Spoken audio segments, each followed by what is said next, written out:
महाकाय सूर्यकोटि समप्रभ निर्विघ्नं कुरु मे देव सर्वकार्येषु सर्वदा।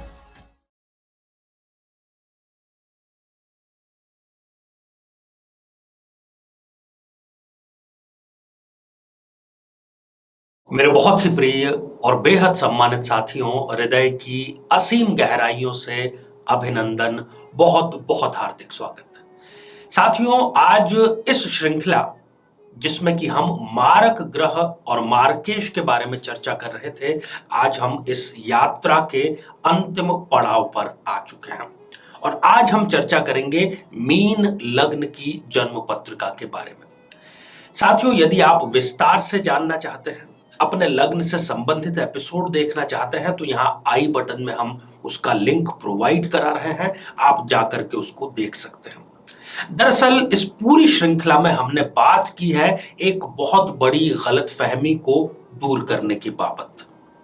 गलतफहमी क्या है? गलतफहमी यह है कि लग्न चाहे कोई भी हो और द्वितीय भाव के स्वामी को सदा ही मारक या मारकेश कह दिया जाता है और यह बात फैलाई जाती है कि इसकी दशा अंतरदशा सदैव ही मारक तुल्य कष्ट देगी, नकारात्मक परिणाम देगी। साथियों, ऐसा बिल्कुल भी नहीं है।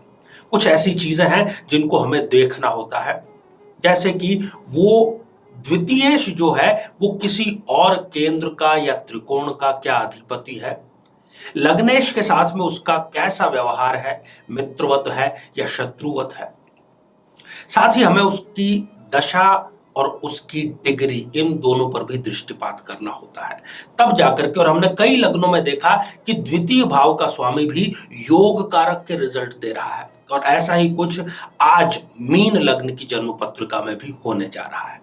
साथियों, इस पर हम चर्चा करें इससे पहले एक बेहद जरूरी सूचना कि हम हमारे प्रत्येक एपिसोड के अंत में किसी न किसी जातक के प्रश्न का उत्तर देते हैं और ये प्रश्न हमें प्राप्त होते हैं आप लोगों के ही द्वारा YouTube कमेंट के माध्यम से।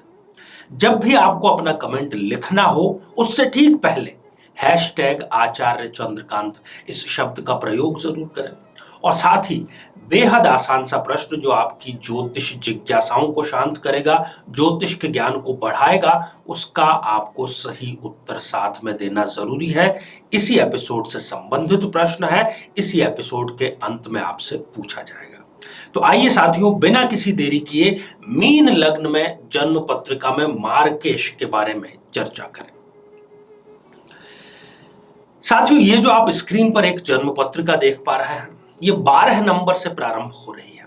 12 नंबर अंक लग्न में लिखा है, इसी कारण से हम इसको संबोधित करेंगे मीन लग्न की जन्म पत्रिका। साथियों, अब यहां पर द्वितीय भाव का स्वामी बनते हैं मंगल देव, जो ग्रहों के सेनापति हैं। इसके साथ ही वो द्वितीयेश के साथ ही इस कुंडली में भाग्येश भी हैं, बहुत ही शुभ भाव के स्वामी हैं, नवम भाव के स्वामी हैं। अब ऐसी स्थिति में यहां पर ये मारक ग्रह का रिजल्ट नहीं देंगे, बल्कि ये एक योग कारक रिजल्ट देंगे। आइए इनकी प्लेसमेंट के विभिन्न चरणों को जानते हैं। यदि लग्न में ही मंगल देव विराजमान है तो ऐसा व्यक्ति साधारण धन नहीं बल्कि धनाधिपति होगा। मंगल की दशा जब जब उसको आएगी, वो उसको धन दे करके ही जाएगी। ये जिस किसी भी विभाग में होता है, साधारण पदों पर नहीं होता, उसका हेड ऑफ द डिपार्टमेंट होता है, विभाग का ये अध्यक्ष होता है। व्यक्तित्व इतना सुंदर होता है कि जहां पर ये बैठता है, जहां पर बातचीत करता है, जिस प्रकार से एक पुष्प अपनी खुशबू चारों तरफ बिखेरता है, ये भी अपने गुणों की खुशबू चारों तरफ बिखेरता चलता है।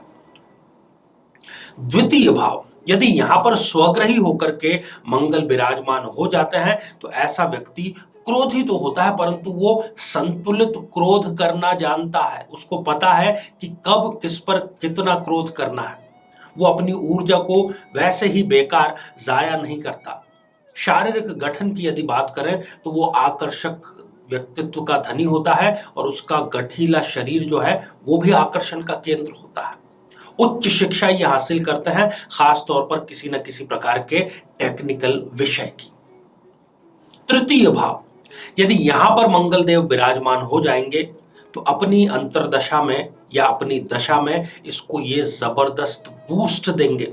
ऐसा व्यक्ति अपने बलबूते ही अपने करियर का निर्माण करता है, हालांकि उसको पैतृक संपत्ति नहीं के बराबर मिलती है या कई बार तो मिलती भी नहीं है, और विवाह के पश्चात वो अपने परिवार से अलग रहता है या अलग रहने की परिस्थितियां बन जाती है।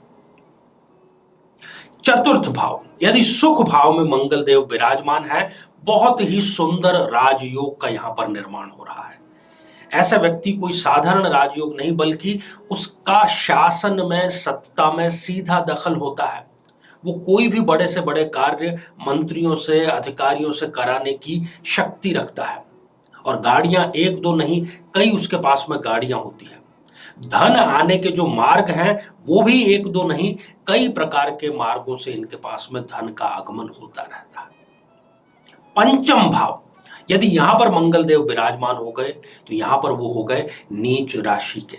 यदि ये व्यक्ति व्यापार करेगा तो इसको केवल यहां पर औसत लाभ मिलेगा, बहुत ज्यादा लाभ नहीं मिलेगा, और पूरे परिवार का जिम्मेदारी का जो भार है वो इनके कंधों पर बहुत जल्द आ जाता है। एक प्रकार से जीवन को थोड़ा सा संघर्षमय यहां पर बैठ करके मंगल देव कर देते हैं।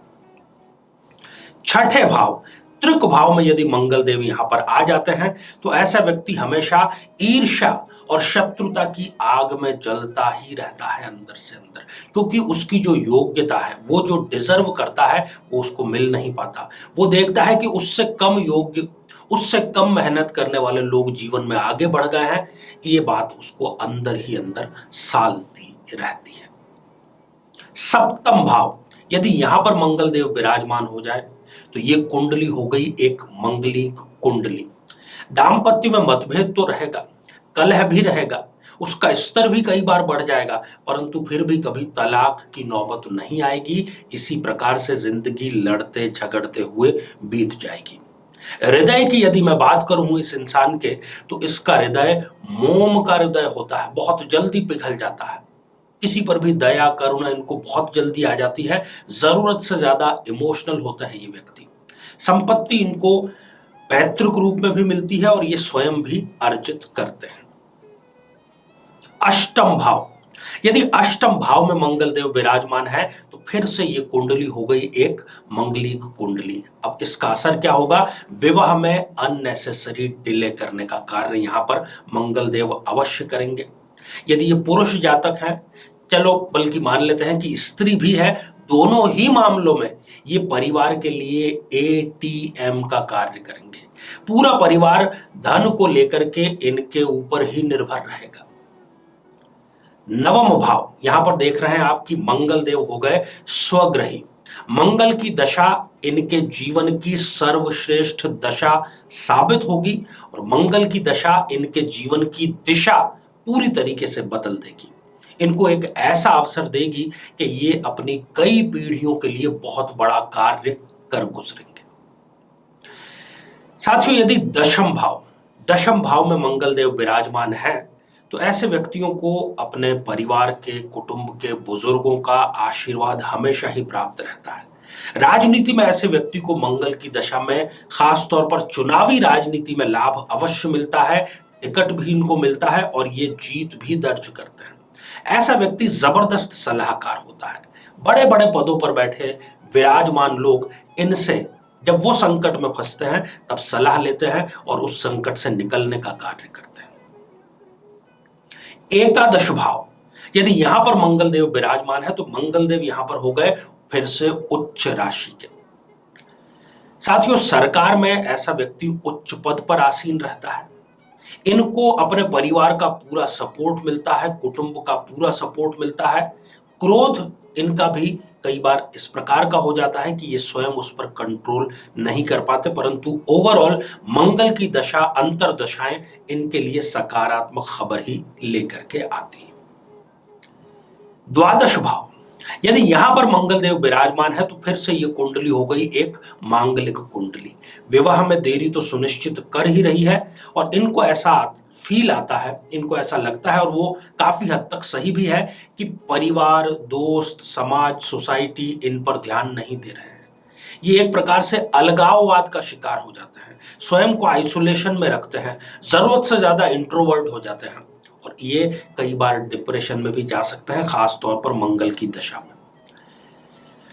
तो साथियों, आज हमने चर्चा की मीन लग्न में मारक ग्रह की। साथियों, इसी प्रकार से आप अपना स्नेह, अपना प्रेम इसी प्रकार से बनाए रखिए और हम इससे भी अधिक विश्वसनीय, रोचक और जीवन को बेहतर बनाने वाली श्रृंखलाएं लेकर के प्रस्तुत होते रहेंगे। तो आइए साथियों, अब आज का कमेंट। आज हमने कमेंट शामिल किया है वर्षा वीरेन जी का, जो कि उन्होंने लिखा है अमरेली, गुजरात से। आपने अपने भाई के लिए प्रश्न किया है कि उनके विवाह के लिए कोई शीघ्र विवाह का उपाय बतलाया जाए। इस जन्म पत्रिका में 2024 से पहले विवाह का कोई योग घटित नहीं हो रहा है। उसके बाद में विवाह जरूर होगा, क्योंकि कंवारा योग नहीं है, विवाह होगा परंतु इतनी देरी है। परंतु फिर भी इनसे आप कहिए कि ये नियमित रूप से चींटियों को भोजन, उनको कोई मीठा पदार्थ अवश्य समर्पित करें। शीघ्र विवाह का इनको अवश्य ही लाभ इससे मिलेगा। तो आइए साथियों, अब आज का बेहद ही आसान सा प्रश्न। आज हमने चर्चा की मीन लग्न की, चर्चा की उसके मारक ग्रह की। तो मीन लग्न में तथा कथित तौर पर मारक ग्रह कौन सा होता है? साथियों, आप सभी स्वस्थ, समृद्ध और शांतिपूर्वक जीवन व्यतीत करें। नमस्कार। जीवन में किसी समस्या का सामना कर रहे हैं, जैसे कि शादी में देरी होना, पति पत्नी में मनमुटाव या तलाक तक की नौबत आ जाना, संतान का प्राप्त न हो पाना, नौकरी या धन प्राप्ति में बाधा आना, जीवन के प्रत्येक क्षेत्र में किसी न किसी प्रकार की बाधा आना, तो आज ही अपनी जन्म पत्रिका का संपूर्ण विश्लेषण करवाएं और पाएं समस्या से सदैव के लिए मुक्ति।